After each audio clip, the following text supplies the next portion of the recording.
So what's up sa mga kahombre ko dyan? Makagkakupasama na naman nga pala to. At syempre mga kahombre ko, alam nyo na, today is the day kung saan finally atin ang matutunghayan ang the biggest kriminal sa buong Pilipinas. The biggest, akala niya matatakasan niya ang kasalanan niya sa sanlibutan. The biggest, sugarol. To the point na sinugal sa kasino ang pera ng mga nagtiwala sa kanya. Phoebus, the Great Sugarol. Palakpakan sa mukha ang putang inang yan.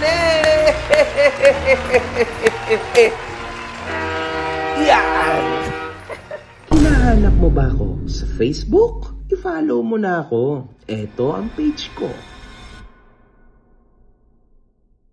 Last video, tinalakay natin ang pagbibigay mensahe ni Phoebus, okay? Ang sulat niyang kabulastugan, okay? Sa pagbagsak ng PSP under his leadership. Nagresulta din sa pag-resign nito sa pwesto bilang CEO. Natuklasan din natin ang iba't ibang mga bagay tulad ng mga netizens na nag-post ukol sa ginawang pagsugal di umano nito ng halagang 91 million pesos. And as of now, mga kahombre ko, lahat po na nagtiwala sa kanya, literal na gumawa na ng aksyon. Palakpakan ng mga yan. Finally. Para sa akin, mga kahombre ko, this guy needs to be reported.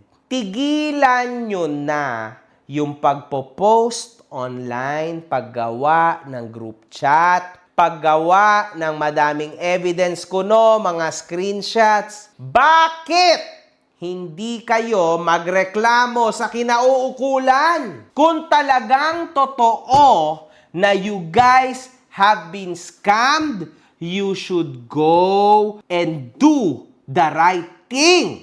Ibig sabihin, file a case. Sa lumipas na kaganapan, nagdusa ang mga PSP clients, employees at especially investors nito. Ayon din sa mga balita, nagpasaklolo ang mga investors ng PSP Gym sa NBI. My God, laban kay Phoebus. Kumakalat ngayon, mga kahombre ko, ang isang post ng isa sa mga PSP branch sa Bagong Silang, Caloocan, kung saan nananawagan ito sa publiko para sa anumang impormasyon tungkol sa kinaroroonan ng Great Sugarol na si Phoebus. For those who got scammed by PSP, here are their owner, CEO, and vice chairman. Facebook. We're urging to the public to help us locate the above individuals for questioning on the whereabouts of missing PSP Gym funds, sales, investors, investment. Hanggang sa naglabas na po, mga boss, ng notice to the public. We're looking for PSP Gym's owner and vice chairman, Phoebus Samson, Aisel Samson. We're asking to the public to help us locate the above individuals for questioning about their alleged scam.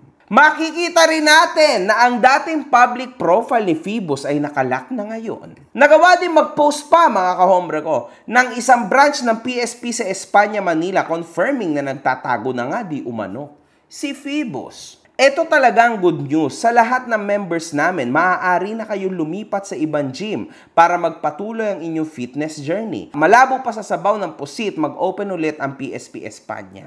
Yung gym nandito pa pero yung may-ari nagtatago na, Phoebus Apollo Samson, owner. Mga kahombre ko, mga putang ina nyo kayo. Sobrang daling-dale o huling-huli na po si Phoebus aka Pagong. Let's go, Pangi! Let's go! Phoebus, kung ikaw ay nanunood nito kung nasaan ka man, kung ako sa'yo, magpakita ka na. I refuse! Alam mo kung bakit? Habang tumatagal, lalong lumalala at lalala ang sitwasyon mo. Ang problema, Phoebus, hinaharap yan. Ang pagka-addict mo nga, di ba? Sa sugal, hinarap mo. Ang ginawa mo, itinaya mo lahat ng pera ng investors mo at ng mga gym members mo. Hinarap mo nga yun eh. Kailan, tol? Ito pa kaya, simpleng problema lang yan. Malay mo makukuha pa sa usap. Ba't ka tumakbo? Akala ko ba, G ka? Leadership. Ang dami mo pa naman tropang gangsta. Nasaan na yung mga tropa mo na yan? Ngayon, na nangangailangan ka ng tulong nila. Pibos! My God! Mga kahombre ko, meron tayo ditong picture kung saan makikita po na si Pibos kakagaling lang sa Soler. Etong mga picture na to ay super legit mga kahombre ko, okay? Siya po ay umuwi ng nakataksi. Ganyan kalala ang nagagawa ng sugal. You will be accountable for that. Lalong-lalo na at hindi mo alam kung papaano kontrolin ang sarili mo. No. Now, this is the sad part now, mga kahombre ko. Papaano mahahanap si Phoebus?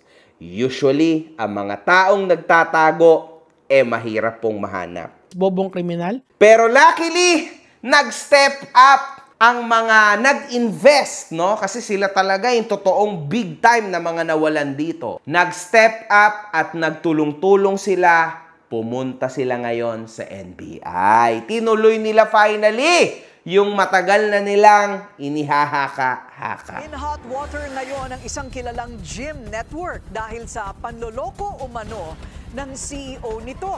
Pumasok na sa eksena ang NBI para mag-imbestiga. Grabe talaga mga kamatis, mga kaibigan. Naalala ko pa mga kahombre ko, naglabas pa ng statement kuno niya itong tao na ito. Diyos ko, ang lala, no? Paano mo nagawa yan, Pibus? Paano mo na lost control yung sarili mo pagdating sa ganung kalaking halaga at dahil lang sa sugal? Bagong taon, bagong buhay, at bagong talpakan. Meron o wala lang naman ang pipiliin mo nasa link down below. Puto ka na! My God, man. Ang tanda-tanda mo na, ganyan ka pa rin. Diyos ko naman, MJ, ang tanda-tanda na natin.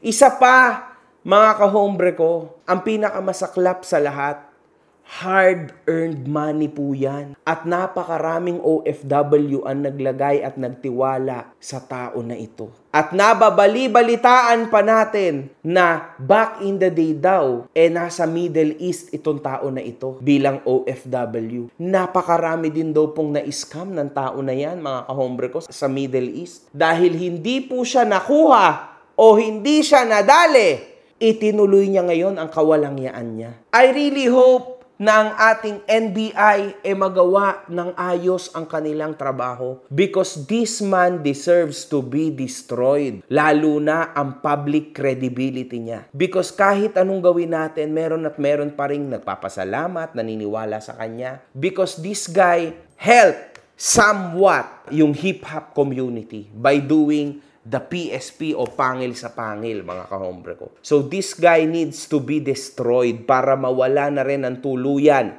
ang credibility ng tao na ito at pag sakaling nakalabas siya sa kulungan o lumabas siya after ilang taon, ay hindi na po mauulit, mga kahombre ko, yung nangyari na ito. Kasi pangalawang beses na pong nangi-scam si Phoebus Apollo Samson. Magpatingin ka, may something ka sa utak mo. It's very, very sad. Yun lang, mga kahombre ko. I'm happy na naglakas na kayo ng loob. I'm very, very happy. Now, it's all about the waiting game. Mangyayari ang mga mangyayari sa tamang panahon. Kakantuting! One love.